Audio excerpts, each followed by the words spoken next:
Generalmente el sonido es lo que la mayor parte de la gente a lo que menos atención le pone, ¿no? Al diseño sonoro en cualquier producción audiovisual. Y creo que es de los procesos a los que inconscientemente más atención le pone, ¿no? Mucha gente cuando una película no tiene un buen diseño sonoro, una buena relación imagen-sonido, generalmente se queja y cree y no sabe por qué es. El diseño sonoro es una parte muy, muy importante de cualquier producción audiovisual. Entonces yo creo que el aprender a conocer y exigir que se mejore cada vez más, no solamente desde el punto de vista del director o del diseñador sonoro, sino del espectador, creo que mejoraría mucho las producciones audiovisuales en la actualidad. Bienvenidos a Nuestra Vida con Diseño. Hoy hablaremos de diseño de música y ambientes sonoros, tema que nos remitirá no solo a los medios audiovisuales en general, sino que no es exagerado decir que ya está muy cerca de lo que tradicionalmente entendemos por arte.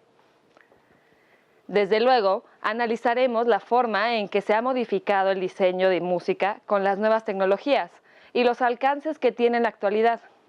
También abordaremos lo que se entiende por ambientes sonoros, además, algo muy interesante y práctico como las áreas de campo de trabajo para un diseñador de audio, así como la infinidad de posibilidades que encuentra en algo tan sencillo y complejo a la vez como es el sonido. Un programa pensado en ustedes que nos ven, imperdible en una serie como esta, Nuestra Vida con Diseño. Soy Fer Zurita. Arrancamos.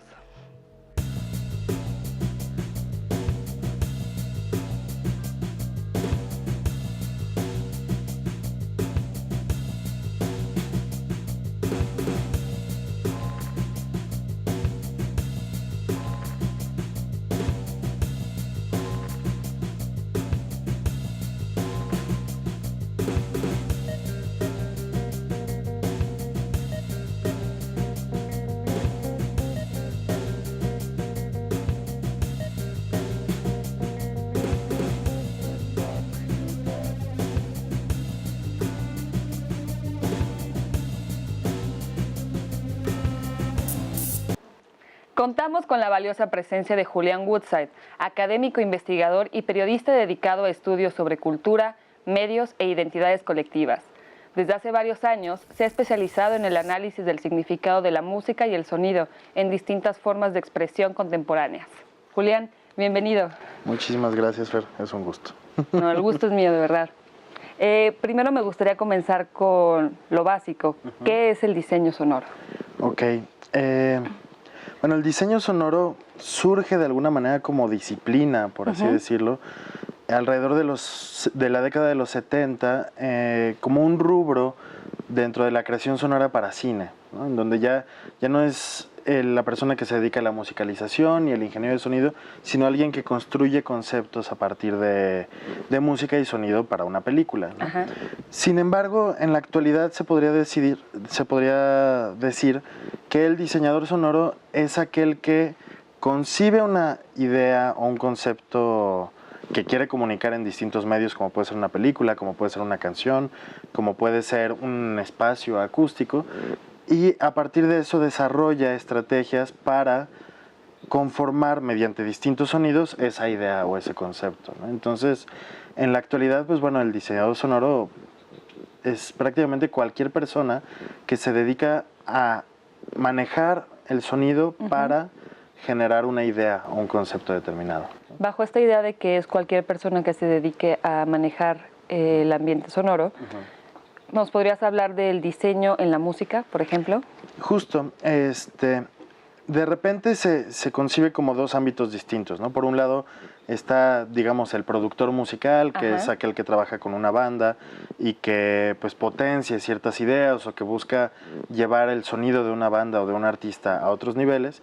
Y por otro lado se habla del diseñador sonoro como aquel que hace música y sonido para películas comerciales, etc. La realidad es que en el fondo están haciendo lo mismo desde ámbitos paralelos, pero no idénticos, ¿no? Un antecedente, por ejemplo, del productor musical sería el director de una orquesta, en donde define exactamente bajo qué rangos, bajo qué intenciones cada uno de los sectores o segmentos de la orquesta toca ciertas piezas. Entonces va prefigurando y va detonando experiencias a partir de eso.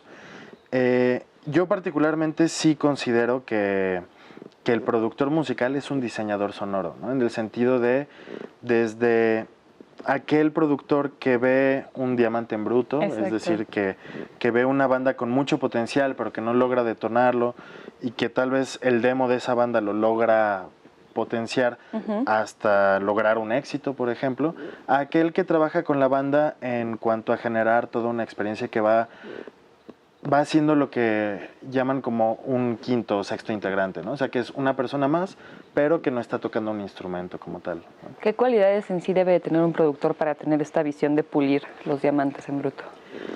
Creo que por un lado, tener un amplio bagaje musical, ¿no? O sea, porque no se trata de que sea experto en un género musical, sino que sea experto en todos los matices y todas las formas de expresión que pueden existir a partir de la música y del sonido. De un tiempo para acá, incluso yo hablo, en lugar de, evito más bien hablar de lenguaje musical, y le digo a mis alumnos, a personas con las que platico, que prefiero hablar más bien de lenguaje sonoro, siendo la música una de las múltiples formas de expresión sonora. ¿Por qué?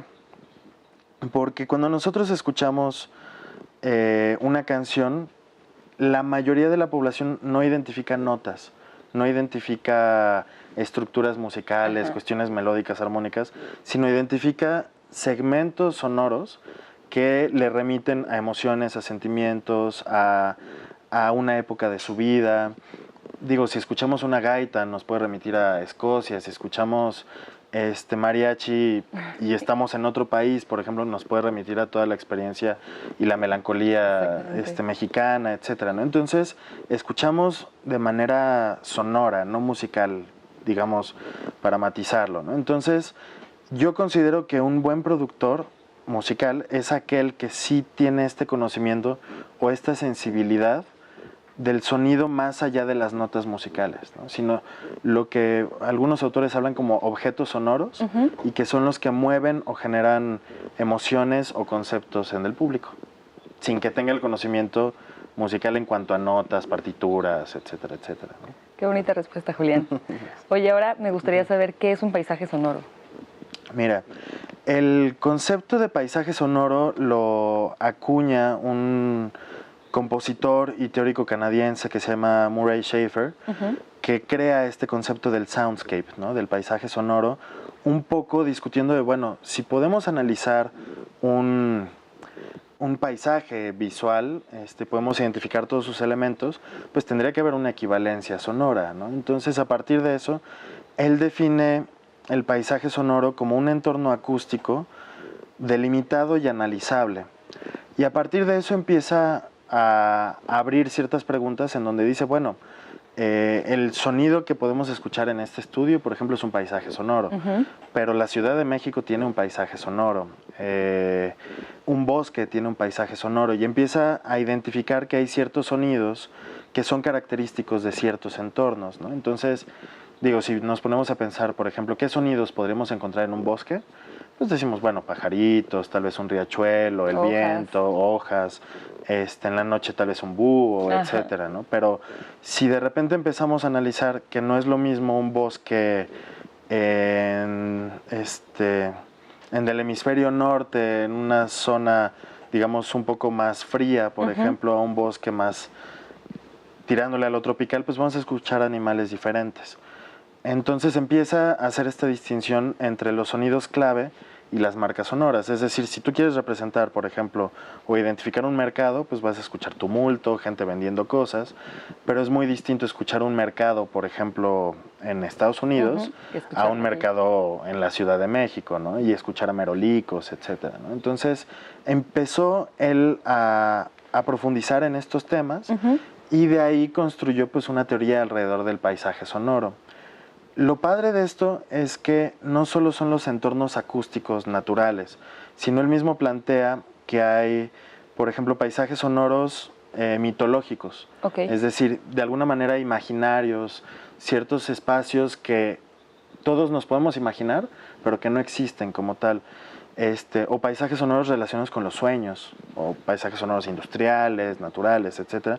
Pero también empieza a abrir esta beta de decir, pues una composición musical también es un paisaje sonoro.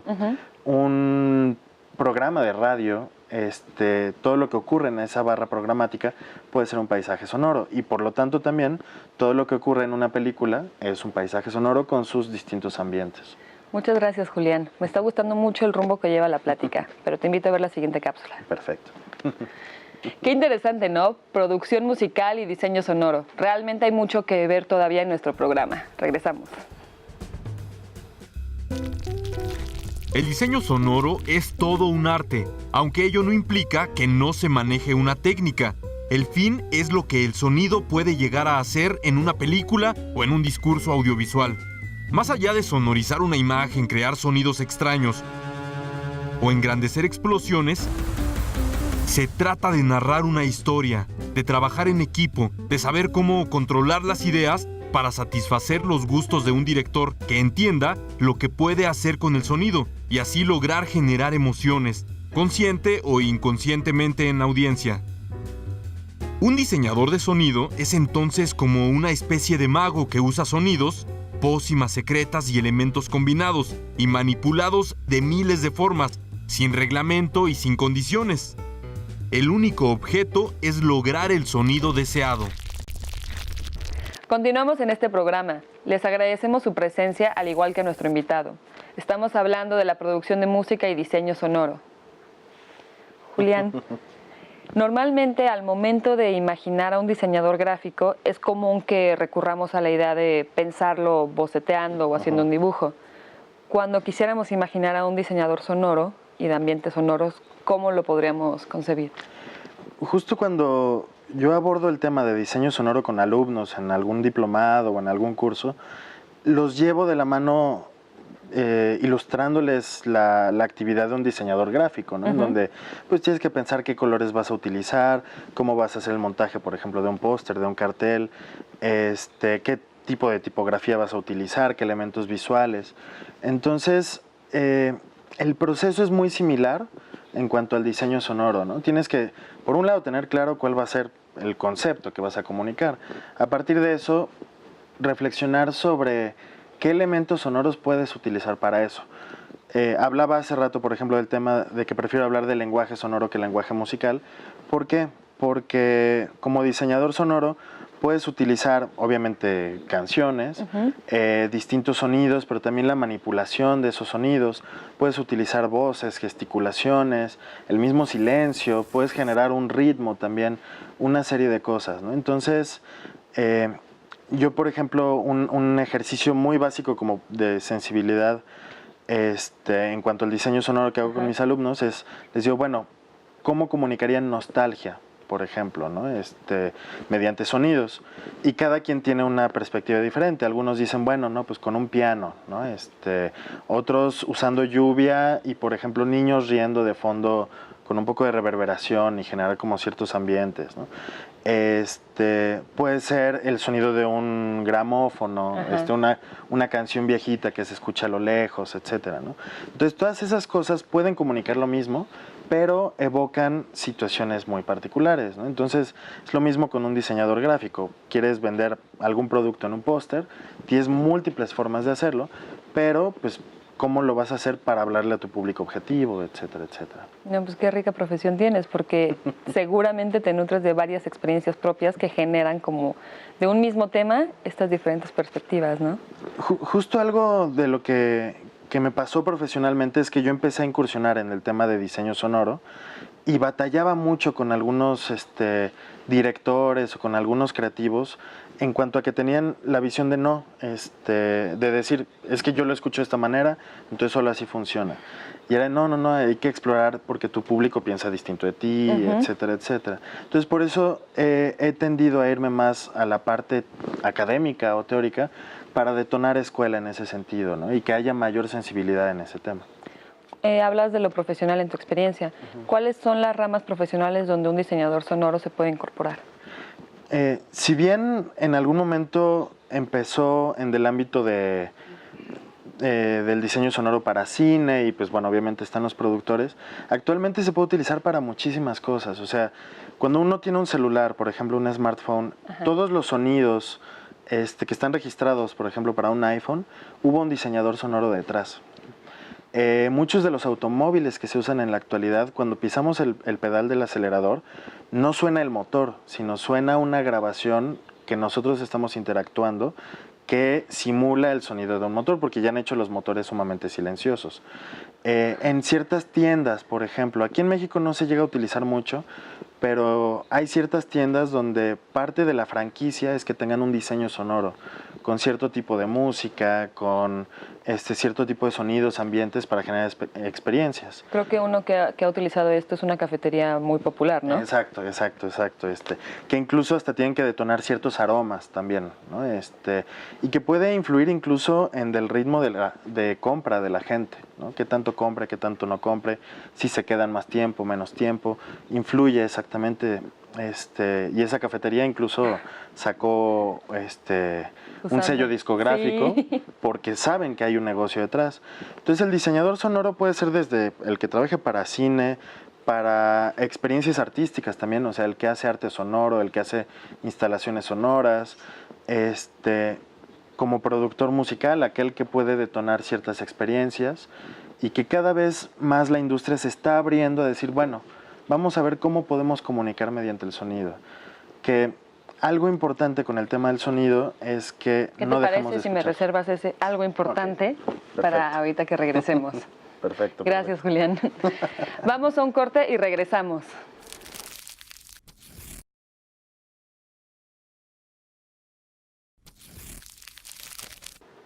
Seguimos adelante con este tema. Vamos a conocer más sobre nuestro invitado. Julián, muchas veces en el cine podemos ver como ejemplos de la música nos ayuda a crear este suspenso o este terror justo en la escena clave. ¿Qué otros recursos pueden ayudar para generar estos ambientes? Como hablábamos hace rato, uno tiene un concepto y tiene muchas posibilidades para detonar una idea. Sin embargo, también en el caso del cine hay ciertas convenciones que hay que respetar y que se puede jugar con ellas, ¿no? Es interesante, por ejemplo, en el caso del terror, que durante mucho tiempo se utilizaban arreglos de cuerdas para detonar experiencias terroríficas, ¿no? Psicosis, la escena de la regadera, es algo icónico. Pero de repente, a medida que surgen nuevos estilos musicales, empieza a cambiar las formas para representar esto, ¿no? Entonces, a partir de los 90 salieron varias películas de terror que utilizan metal, por ejemplo, ¿no? O que usan cierto tipo de electrónica industrial, por ejemplo, y que tienen que ver con todo lo que nos evocan esos estilos musicales. Al mismo tiempo, un ejemplo que yo pongo que me gusta mucho es el caso del dubstep, ¿no? O sea, cómo, por ejemplo, la tecnología, por un lado, detona nuevas formas de crear música, es decir, jugar con el tiempo, con las velocidades, que antes era más difícil hacerlo, digamos, instrumentalmente, pero también ciertos estilos musicales, como el dubstep, permiten evocar estas experiencias, por ejemplo, de acumular energía y liberar energía. Entonces, un género que podríamos asociar con antros, con una vida más nocturna, por ejemplo, de repente hay un comercial que me gusta mucho de un cereal para niños que utilizan una canción de dubstep. ¿Por qué? Porque esa acumulación de energía y esa liberación de energía tiene que ver mucho con la intención que quiere comunicar el cereal, ¿no? Que es, son como brotes de energía, pero no es esta experiencia de el azúcar y la locura más noventero, ¿no? Sino es como una energía controlada. Entonces es bien interesante cómo el diseñador sonoro también puede estar improvisando y jugando con estos elementos. ¿Qué es para ti crear un ambiente sonoro? Creo que al final de cuentas crear un ambiente sonoro es poder ser, como diseñador sonoro, cómplice con el espectador. O sea, llevarlo a ciertas experiencias o a ciertos momentos o ciertas situaciones en donde se olvide por completo de que está viendo una pantalla o está en un espacio artificial, por así decirlo. En el tema del diseño sonoro se habla mucho de que si te das cuenta del diseño sonoro quiere decir que tiene un error, ¿no? O sea, cuando no te das cuenta, cuando estás completamente inmerso, quiere decir que está bien, que está funcionando. Y es lo que te da la experiencia de 360 grados. ¿Cómo le surge esta idea de diseñar un ambiente sonoro a un diseñador y cómo la plasma? Creo que muchas veces, y eso no se llega a platicar, digamos, en los libros de texto, es que muchas veces tienes que trabajar a partir de los errores. Es decir, el famoso lo arreglamos en post, ¿no? Digo que seguramente conocerán varios, ¿no? Recuerdo mucho una anécdota de un diseño sonoro que hice para un cortometraje de un amigo, en donde por los cortes de cámara se escuchaba en muchas ocasiones con el micrófono el motor de la cámara. Entonces los cortes entre un diálogo de un personaje y otro se volaban mucho los niveles y no había forma de limpiar ese audio. Después de estar pensando mucho rato, esa secuencia ocurría en un bar después de que había cerrado el bar. Entonces fue pensar qué sonidos podría escuchar en ese momento que podrían amortiguar ese ruido. Y era el barrer vidrios, ¿no? Pues después de una borrachera, etcétera, todo eso. Entonces cada vez que había un corte, creé la ilusión óptica mediante el barrido de vidrios. Y cuando lo escuchabas no te das cuenta que los fondos cambiaban, porque los niveles de las voces estaban bien, etcétera. Entonces muchas veces tienes que corregir eso. Y pues parte también de convenciones. Un músico, por ejemplo, que hace jingles para comerciales, etcétera, pues ya tiene ciertos patrones de, bueno, esta música es alegre, esta música es triste, esta música hace bailar, esto remite a lo tropical, a lo exótico, ¿no? Entonces, pues hace uso de muchos elementos para poder crear conceptos. Brevemente, ¿nos podrías decir cómo es un proceso de creación de tu parte? Es complicado. Muchas veces, como lo trabajo desde el lado de la consultoría, más que de la creación, me siento a trabajar con la gente en cuanto a qué es lo que quiere comunicar, qué concepto tiene, a quién está dirigido ese producto sonoro, etcétera. Y a partir de eso ver qué elementos pueden reforzar, por ejemplo, para la identidad del producto audiovisual o de la marca o de la tienda o de lo que sea. Decir, bueno, tienes todo esto, ¿qué te agrada, qué no? Y pues vamos acotando y ya después se hace la estrategia, bueno, de cómo se va a montar ya el producto final, ¿no? Muchas gracias, Julián. Pues ahora vamos a ver otra cápsula y seguimos platicando tú y yo. Veamos la siguiente cápsula que les preparamos. No se vayan. Para mí, el diseño sonoro tiene una línea muy delgada de relación con la música, ¿no? Lo veo como una composición sonora, ¿no? Tal vez como un paisaje sonoro o como arte sonoro. Hay que tener ahí un link o una mancuerna muy fuerte, un entendimiento muy fuerte básicamente con el director.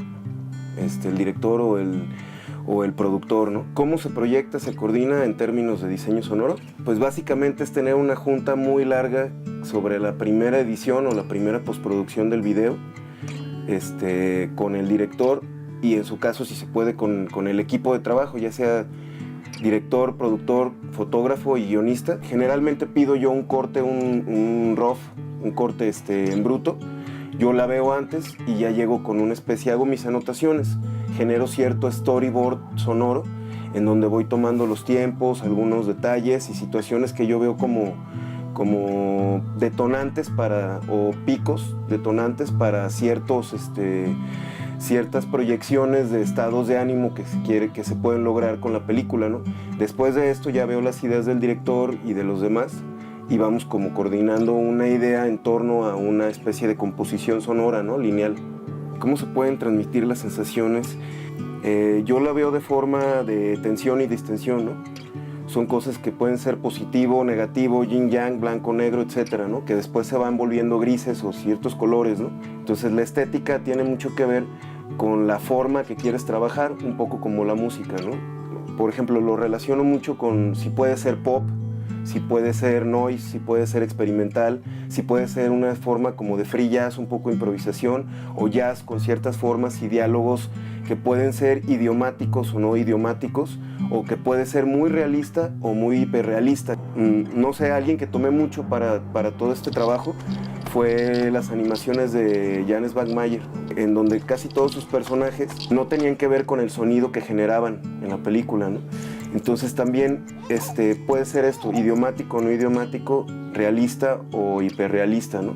Pero generas estéticas que te dan ciertas sensaciones. Mi nombre es Luis Ortega, me dicen Chino, básicamente. Hago diseño de sonido y composición musical para audiovisual. Continuamos con el tema de hoy junto con nuestro invitado Julián Woodside. Julián, ¿con quién debe de trabajar muy cerca un diseñador de ambientes sonoros? Es todo un tema, ¿no? Porque lo ideal sería que desde el trabajo de preproducción, es decir, si hablamos de una película, desde que se está haciendo el guión, el diseñador sonoro pueda estar involucrado de alguna manera en el proceso. Como mencioné con anterioridad, muchas veces no ocurre eso y ocurre más bien hasta la postproducción. Y es donde uno puede identificar, por ejemplo, cómo hay ciertos directores que tienen un trabajo muy cercano con el diseñador sonoro y que se percibe totalmente en la realización de una película, ¿no? Lo mismo de un tiempo para acá se está abordando en cuanto al tema de publicidad, ¿no? Hay varias marcas que están construyendo una serie de estrategias de branding sonoro, por ejemplo, a la par de las campañas, pues tanto BTL, o sea, digamos, exactamente, el below the line, que es lo que ves en las tiendas, a espectaculares y medios masivos, etcétera, etcétera, ¿no? Entonces, sin mencionar ejemplos concretos, de repente uno ve que hay ciertas marcas que incluso tienen estrategias comerciales de branding sonoro, que le llaman, en donde no solo se trata de la música que usan para sus comerciales, sino que identifiques un logotipo sonoro, un logo sonoro, una marca sonora que asocies directamente a la marca, pero al mismo tiempo crean una serie de conceptos mediante vínculos con artistas famosos o artistas en ascenso para generar todo un estilo de vida, ¿no? Entonces, lo ideal es que estén trabajando tanto con los que desarrollan el concepto visual como los planners, o en el caso de una película, con el director, pero también con el fotógrafo, para que puedan jugar, ¿no? Hay un autor que se llama Michel Chion que plantea este concepto de síncresis, ¿no? Que es la sincronización y síntesis entre imagen y sonido. Entonces, un buen diseño sonoro depende de que haya esa experiencia desde antes con el equipo de trabajo. Muy, muy, muy interesante, sobre todo el término síncresis. Me agarraste justo pensando en ese término, síncresis. Muchas gracias por enseñarme algo nuevo. No. Y además de esto, un diseñador sonoro es, pues la verdad, un artista. ¿Cómo le puede hacer para seguir trabajando en la inspiración, pero al mismo tiempo producir para mantenerse? Ese es el otro dilema. Cuando hablamos del tema de la creatividad, pues está la lucha del ego, pero pues también tienes que comer y también tienes que hacer otras cosas, ¿no? Y tal vez ciertos proyectos no te gustan, pero pues son los que dejan para que después puedas detonar tus proyectos personales. Es importante aclarar que no todo diseñador sonoro es músico, por ejemplo, y no todo músico es diseñador sonoro, aunque muchas veces van de la mano, ¿no? Yo conozco muchos músicos reconocidos, legitimados en el ámbito artístico, por ejemplo, como músicos experimentales, como músicos con una larga trayectoria, pero pues que de donde sacaron muchas veces dinero, pues era de hacer jingles para comerciales o hacer la música de fondo para telenovelas, ¿no? De uno de los principales sellos discográficos independientes, pues estuvo vinculado en algún momento con una telenovela y con ciertas películas, pues porque eso les permitía producir artistas en los que ellos creían. Entonces yo creo que el diseñador sonoro tiene que tener claro qué es lo que quiere hacer y todas las estrategias que puede tener para desarrollarlas, ¿no? Si lo que quiere es hacer dinero, pues bueno, se sabe que eso está en la publicidad y está en otros ámbitos.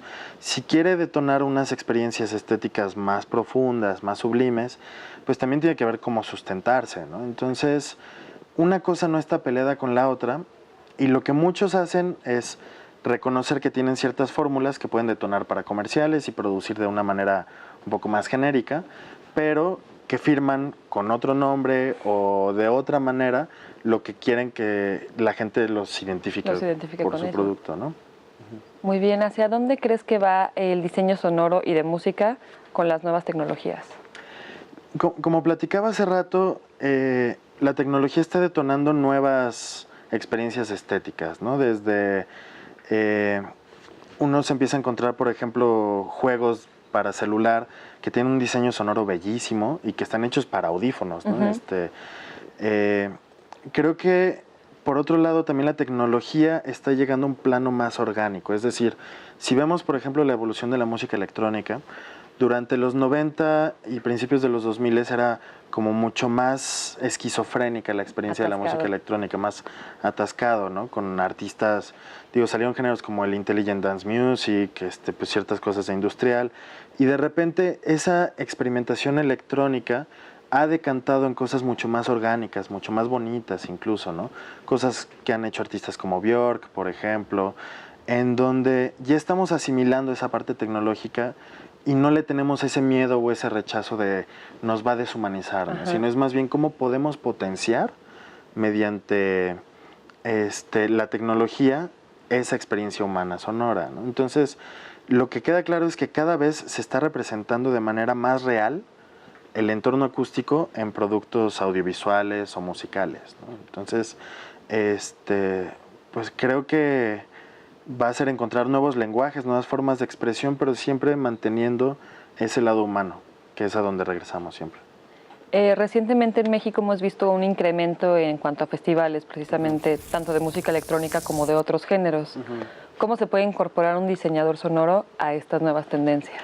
Justo algo que llego a platicar con músicos, artistas como Zoé, por ejemplo, cuando hacen gira, no solo piensan en lo que va a ser la puesta en escena y el set list que van a presentar, sino también piensan en la canción, en la música que se escucha antes de que empiece el show y la música que se escucha cuando termina el show.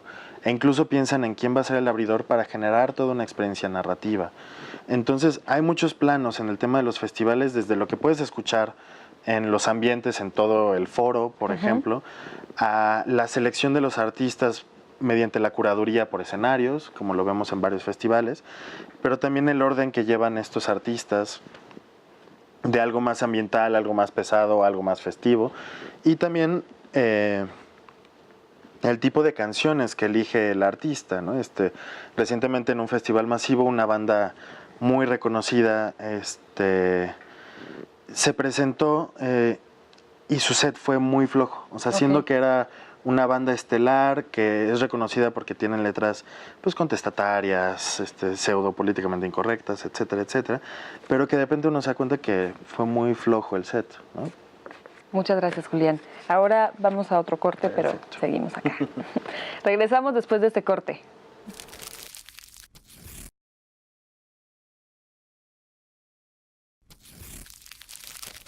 Continuamos hablando de producción musical y diseño sonoro. Julián, brevemente antes de estos bloques hablábamos sobre los paisajes sonoros. ¿Cuál es la relación entre un paisaje sonoro natural y uno, digamos, artificial? Cuando hablo del tema del lenguaje sonoro como punto de partida para crear todo esto, parto de la idea de que le damos significado o le damos sentido a los sonidos a partir de nuestra propia experiencia, ¿no? Es decir, si tú vives en el campo y escuchas cierto sonido, puedes identificar todo lo que significa. Si vives en la ciudad, puedes identificar otros sonidos que te van a evocar ciertas cosas que tal vez alguien que no conozca la ciudad, pues no los va a identificar, ¿no? Entonces, en este caso, el reto del diseño sonoro y de crear estos paisajes sonoros es jugar entre la experiencia humana y, por otro lado, pues transmitir un mensaje, una idea, ¿no? Entonces, muchas veces, por ejemplo, cuando hablamos de los paisajes sonoros naturales, pues tiene que ver más bien con una experiencia social, con una experiencia cultural, etcétera. Pero a medida que cada vez la vida está más mediatizada, empezamos a aprender a qué suenan ciertas cosas que nunca hemos escuchado en nuestra vida. El ejemplo que yo siempre pongo es el tema de a qué suena un satélite. Por ejemplo, ¿no? Que la gente que ha visto películas de ciencia ficción, etcétera, sabe que tienen como un tintineo agudo, que no lo voy a hacer en televisión, pero bueno, pues soy malo tarareando aparte. Pero entonces, o sea, sabemos a qué suenan ciertas cosas, sabemos cómo explota un volcán, ¿no? Sin haberlo escuchado nunca. Entonces, es ese juego todo el tiempo, ¿no? El diseñador sonoro juega entre la experiencia personal, entre el dominio público o la cultura popular, pero al mismo tiempo entre emular ciertas experiencias, ¿no? O sea, y esto tiene que ver con la posibilidad de construir una lógica interna cuando se hace un diseño sonoro. Es decir, si nosotros vemos la Guerra de las Galaxias, sabemos a qué suena una espada láser. Sabemos a qué suenan los yaguas, ¿no? Exacto, exacto. Y entonces esto se le llama contrato audiovisual porque el espectador reconoce que así suena y no se lo cuestiona. Entonces, a partir de eso, el diseñador sonoro juega con elementos como hay una película de anime sobre Final Fantasy, es Final Fantasy VII, en donde en algún momento hablan de la biomateria, ¿no? Entonces, pues el diseñador dijo, bueno, biomateria tiene que ver con energía, entonces la biomateria tiene que sonar a algo líquido, pero a electricidad. Entonces, pues mezclaron esos sonidos y generaron eso, ¿no? Entonces, es este juego entre la experiencia individual, la experiencia colectiva y siempre generar un nuevo discurso, ¿no? ¿Cómo puede un diseñador sonoro o un productor musical afinar su sentido auditivo? Es interesante porque cuando uno empieza a convivir con más diseñadores sonoros y productores musicales, uno se da cuenta, en muchos casos, no siempre, que después de estar trabajando en la producción, lo que quieren es escuchar algo completamente distinto, ¿no? O no escuchar música, ¿no? Es decir, en un inicio pues tienes un proceso en donde pues lo ideal es que escuches más música, escuches más sonidos, que estés aproximándote a nuevas experiencias sonoras, ¿no? Y todo el tiempo pues estar detonando ciertas inquietudes o cuestionamientos sobre qué se podría hacer. Pero en un segundo plano, cuando ya la gente tiene mucho rato en la profesión, lo que empiezan a jugar es más bien a generar ciertas convenciones y complicarse menos la existencia, ¿no?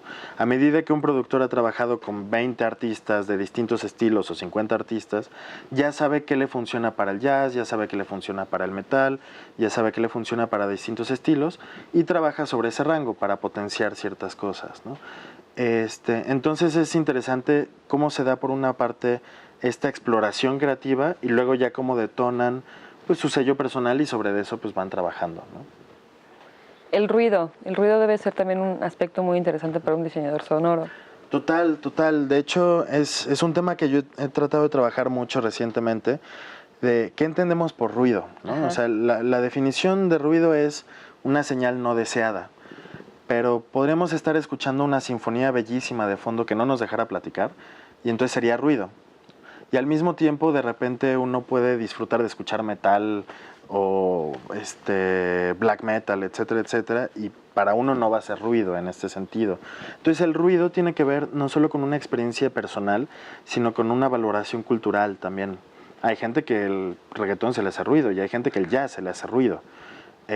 Y no tiene que ver con que seas más o menos, es simplemente un tema de gustos. Y en el tema del diseño sonoro es bien interesante porque el ruido se puede utilizar silencio, por ejemplo, para generar ruido. Una película de suspenso, ¿no? O sea, cuando hay silencio, te genera ruido, te genera tensión y sabes que algo va a pasar. Pero, por ejemplo, puedes utilizar el ruido para callar a alguien. Es decir, alguien que va a decir algo importante y pasa un avión o suena una campana y entonces anestesia es lo que quiere decir, ¿no? Entonces hay muchos juegos con eso. Y pues el ruido depende más bien en cada situación cómo está funcionando. Entonces, digamos que está bien difícil y muy complejo definir ruido. Es todo un tema, o sea, justo podría clavarme muchísimo con ese tema.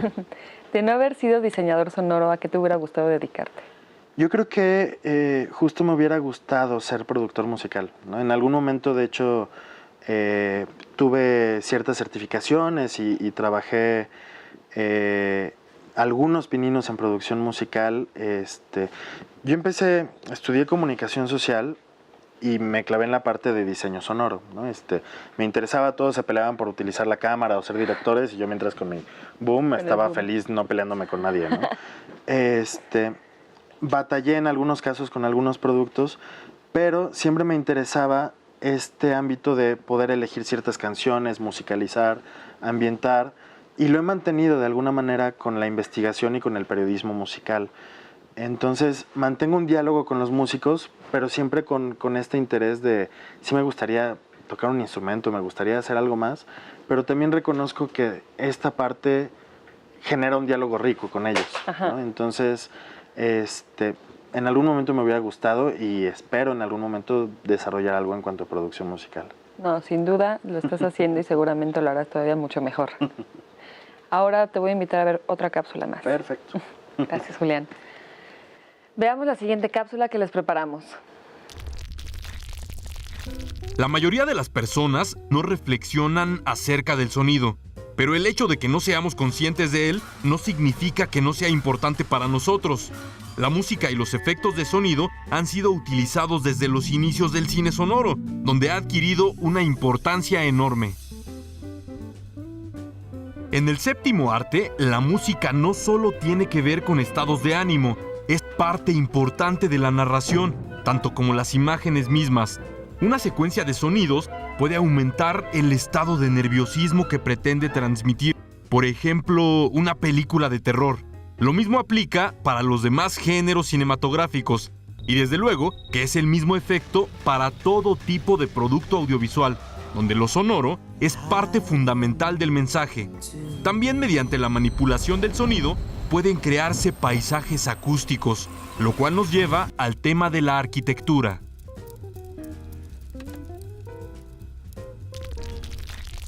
Ya casi nos vamos, pero aún tenemos muchas cosas interesantes que averiguar de Julián. Como por ejemplo, ¿qué música te gusta? Esa pregunta es complicada porque en un inicio era bastante quisquilloso con la música, ¿no? Sobre todo en la adolescencia, pues me gustaba el rock, el metal, me empecé a clavar con cosas experimentales, etcétera.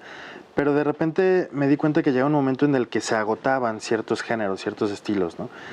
Cuando hablamos de música, pues cuando se trata de un estilo, obviamente tiene que seguir ciertas reglas. Entonces, a medida que agotaba, gracias a las descargas de internet y muchas otras fuentes, ciertos estilos, pues empecé a involucrarme en estilos que yo no pensaba que me llamaran la atención, ¿no? De repente puedo disfrutar algo de pop,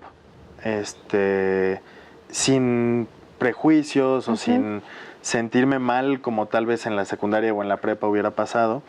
Entonces en la actualidad puede ser que escuche un disco durante semanas y no me canse, y de repente puedo escuchar una canción durante varios días, o de repente puedo escuchar de manera aleatoria cientos de canciones. Entonces hoy en día creo que más bien, dependiendo de mi estado de ánimo, dependiendo de lo que quiero hacer, en algunas ocasiones si estoy leyendo o escribiendo, por ejemplo, pues ya sé, tengo incluso mis discos que sé que me funcionan y que me generan como la posibilidad de seguir trabajando, pero sí podría decir que de un tiempo para acá, más bien dejo que el entorno me sorprenda, ¿no? O sea, cuando me preguntan qué tengo en mi celular, por ejemplo, de música, tengo 3 discos y es casi para ponerlos mientras me baño, así, como que disfruto mucho entrar a una fondita y ver qué está sonando, escuchar qué está sonando, o en el transporte público, o que algún alumno me recomiende algo, o algún amigo, o en una fiesta, un concierto. O sea, en la actualidad creo que más bien dejo que el paisaje sonoro me comunique a mí experiencias, ¿no? Ciertas palabras y que están ligadas precisamente con los sentimientos y con los estados de ánimo, ¿tú las tienes identificadas como musicalmente? Por ejemplo, si te dije alegría, ¿me podrías decir tal canción o tal sonido? Género, sí. O sea, yo creo que ya lo manejaría desde un ámbito más sonoro que musical. Porque sí, empiezo a tratarlo desde temas como la brillantez, ¿no? Es decir, si nos empezamos a clavar en cómo se puede comunicar mediante la música, hay una serie de elementos. Una escala mayor pues es un poco más brillante, entonces comunica alegría. Una escala menor es más oscura, es más triste. Pero hay un autor, por ejemplo, que se llama Philip Tagg, que él plantea una serie de signos sonoros. Me he clavado mucho con el tema de semiótica musical y semiótica sonora, ¿no? Entonces, de repente, la forma de tocar un piano puede ser alegre o puede ser triste, ¿no? Incluso canciones obscuras o canciones densas, metaleras, etcétera, pueden ser alegres o tristes, ¿no? Entonces me gusta cómo se puede jugar con eso. O sea, por un lado sí están las convenciones y uno sabe que un blues pues va a ser triste y un ska va a ser alegre, por así decirlo. Pero algo maravilloso de la música es que puedes comunicar muchas ideas en un mismo plano. O sea, si te clavas de repente con temas más melódicos, por ejemplo, puede ser más dulce, una caricia, pero al mismo tiempo rítmicamente puede ser muy triste. Entonces, yo preguntaría si en lugar de la palabra es más bien tú que quieres comunicar, y sobre eso, o sea, mi mente vuela demasiado. Y obviamente sí, tengo ciertas canciones y ciertos estilos que que me recuerdan a amores, que me recuerdan a nostalgia, que me recuerdan ciertas experiencias y que pues, son parte de mi experiencia personal, ¿no? Es la belleza de la música y en general de los sonidos, ¿no? Como ciertos sonidos y como ciertas canciones, aunque sean la misma, pueden despertar tantas sensaciones diferentes en cada persona, ¿no? Total. O sea, es algo que a mí me apasiona, que es algo que no se ha explorado tanto como podría, pero que justo es lo maravilloso, que tienes un mundo de posibilidades, ¿no? En donde de repente uno puede estar en otro país caminando por la calle triste, ¿no? Y de repente escuchar un ira, por ejemplo, o sea, y que automáticamente eso le va a remitir a uno todo un imaginario de un confort, digamos, pues social, cultural, etcétera, etcétera, ciertos estilos musicales, entonces las posibilidades son infinitas y aparte hay que reconocer que el sonido es muy poderoso. Hace tiempo justo, bueno, en una de las intervenciones previas iba a hablar sobre esto exactamente. De cómo el sonido no tenemos párpados para el oído. Ajá. O sea, los filtros son psicológicos, ¿no? A diferencia de lo visual, que cerramos los ojos y ya no lo vemos, y hay ilusiones sonoras, hay ilusiones ópticas, pero el sonido siempre nos entra demasiado directo y no lo podemos controlar. Si escuchamos una voz de alguien que falleció, por ejemplo, en una grabación de algún mensaje, etcétera, pues nos puede evocar muchísimas cosas, ¿no? Entonces, algo maravilloso del sonido es que te vulnera tanto internamente mediante el oído como físicamente mediante la vibración. Entonces, es un sentido mucho más poderoso de lo que mucha gente cree. Totalmente de acuerdo. ¿Qué otras posibilidades le ves a los ambientes, a los sonidos? Pues creo que se están detonando muchos, ¿no? O sea, como había hablado del tema de, en cuanto a la publicidad y el sonic branding, pero yo creo que va a haber una tendencia, por ejemplo, así como hay el feng shui y acomodar tu casa mediante ciertos muebles y ciertos colores, va a haber un equivalente sonoro, ¿no? O sea, lo maravilloso es que sí, partimos del tema de que comunicamos mediante el sonido, pero podemos crear cualquier sonido. O sea, la tecnología ahorita te permite crear lo que sea, ¿no? Entonces, tantas posibilidades como formas de expresión humana. Y lo maravilloso es que aparte el sonido y la música siempre están asociados a otra cosa. O sea, aun cuando ves una película muda, en tu mente te imaginas cosas, ¿no? Sonidos, etcétera, etcétera. Entonces, tomando siempre esto, se puede quisiera vincular. hacer otra pregunta. ¿Cómo puedes cómo puedes realizar la narrativa propia de los sonidos? Tiene un potencial, incluso las canciones también. O sea, como son cosas que ocurren en el tiempo, puedes generar una experiencia, ¿no? Entonces, yo pongo como ejemplo una canción de Metallica en mis clases, ¿no? Es una canción instrumental que se llama Orión, en donde si uno se clava con los elementos sonoros y los arreglos y cómo se repiten ciertos motivos, lo que nos está contando es el camino del héroe, ¿no? O sea, este héroe mítico que pasa por una serie de pruebas y regresa a su comunidad con un aprendizaje. Todas las personas con las que tallereo esta canción sin decirles, les pido, imagínense personajes, anécdotas, situaciones, y casi todos terminan construyéndome algo similar al camino del héroe. Entonces, es la suma de los elementos, tanto verticalmente como en el tiempo, lo que te permite contar historias mediante todo lo que cada sonido puede evocar. Qué maravilloso, de verdad, Julián. Pues ahora vamos a ver nuestra última cápsula, ¿te parece? Perfecto. Amigos, no se vayan, vamos por nuestra última cápsula del día de hoy. Bueno, un artista sonoro, creo, bueno, desde mi perspectiva, creo que es bastante o es algo diferente al diseñador sonoro, ya que es alguien que se deja llevar más por la situación más como composición y más hacia el arte, ¿no? Y el diseñador sonoro tiene esa delgada línea entre el arte, pero también el tecnicismo y la artesanía de generar sonidos a partir de técnicas o formas que va desarrollando durante el tiempo, ¿no? Los diseños de sonido tienen mucho que ver con los paisajes sonoros, que son piezas hechas tal cual, sin imagen, para generar situaciones emotivas o psicológicas a partir de solamente sonido, historias sonoras, ¿no? Tal vez. podría ser tal vez una obra de arte o un resultado como paisaje sonoro, ¿no? Podría ser una vez que quitas la imagen y solo utilizas el sonido. O sea, la técnica va de la mano con la onda creativa o la improvisación que te va generando los sonidos que vas dando ahí contra la imagen. Es lo mismo, ¿no? Es el mismo peso, tanto lo artesanal técnico como lo creativo artístico. Los programas, las plataformas con las que más trabajo son con Pro Tools, Logic, Live, y trabajo mucho con software libre, open source que le llaman, que son gratuitos en la red, Soundhack, Destroy FX, el mismo Audacity, ¿no? Nunca estoy trabajando con lo mismo, aunque sí estoy editando o grabando generalmente en Logic o Pro Tools. Yo nunca edito ni proceso en el celular, pero sí traigo softwares aplicaciones para grabación. Entre mejor calidad generen mejor, trato de buscar aplicaciones que generen cuando menos a 24 bits, 48 kHz. Yo creo que cada vez la tecnología va intentando lograr más emular o igualar el sonido análogo de la cinta, que pues creo que hasta la fecha en grabación son las que logran copiar el sonido con todas las gamas y todos sus armónicos, ¿no? Entonces yo creo que la tecnología es lo que está buscando, lograr ese realismo y esa calidad de robustez del sonido. Julián, por último, ¿qué recomendaciones le podrías dar al auditorio?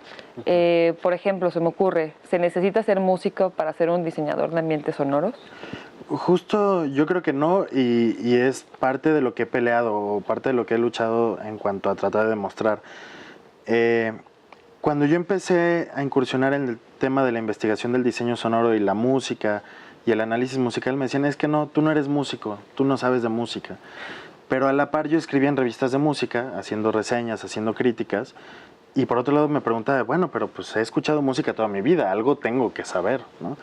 Entonces, lo que yo le recomendaría a la gente es más bien que sí hay que aprender a escuchar. Uh-huh. No en el tema de ser un conocedor de la música, etcétera. Exacto. Sino ser sensible a entender cómo todo el tiempo los sonidos nos están comunicando cosas, ¿no? Entonces, el 99% de la población, o bueno, la mayoría de la población no es músico y disfruta de la música y disfruta de las películas y de todos los diseños sonoros a su alrededor. Lo que necesitaría tener un diseñador sonoro es el interés por identificar por qué y cómo se detonan esas experiencias. En mi caso me ha funcionado bastante bien y he podido establecer diálogos con músicos, con diseñadores sonoros, con productores, con compositores, etcétera, y siempre reconociendo que pues ellos tienen un conocimiento, uno tiene otro, pero que la mancuerna y que la dinámica y el diálogo que se puede establecer es lo que enriquece la experiencia de la comunicación y del diseño sonoro. ¿Cómo invitarías a alguien a estudiar diseño de ambientes sonoros? Creo que ya en la actualidad, por ejemplo, a través de internet se pueden meter, por un lado, a aprender a editar audio. Uh-huh. O sea, sí es bien importante que se claven a conocer los programas, cómo pueden manipular el sonido y las posibilidades del sonido, en cuanto a filtros, en cuanto a edición, en cuanto a ecualización, etcétera, etcétera. Que escuchen los discos no desde el punto de vista de un fan, ¿no? Sino de alguien que quiera establecer como un vínculo emocional con un artista en cuanto a qué te quiere comunicar con cada sonido, con el orden de los tracks, con cada elemento de la instrumentación, que analicen la evolución de los diseñadores sonoros en las películas o de los músicos a lo largo de sus discos, que vean ese crecimiento, dónde están esos cambios. Aprender a editar y producir audio es tan fácil como ahora meterse a internet y hay millones de cursos y tutoriales, ¿no? Lo importante es más bien saber qué es lo que uno quiere comunicar y entonces ver la herramienta.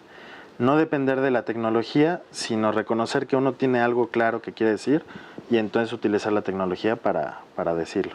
Perfecto, Julián. Muchas gracias por estar aquí con nosotros. Muchísimas gracias y a todo el equipo también. Pues con esto nos vamos. Gracias, Perfecto. Julián. Los invitamos al siguiente programa de esta su serie, Nuestra Vida con Diseño. Muchas gracias a todos. Hasta pronto.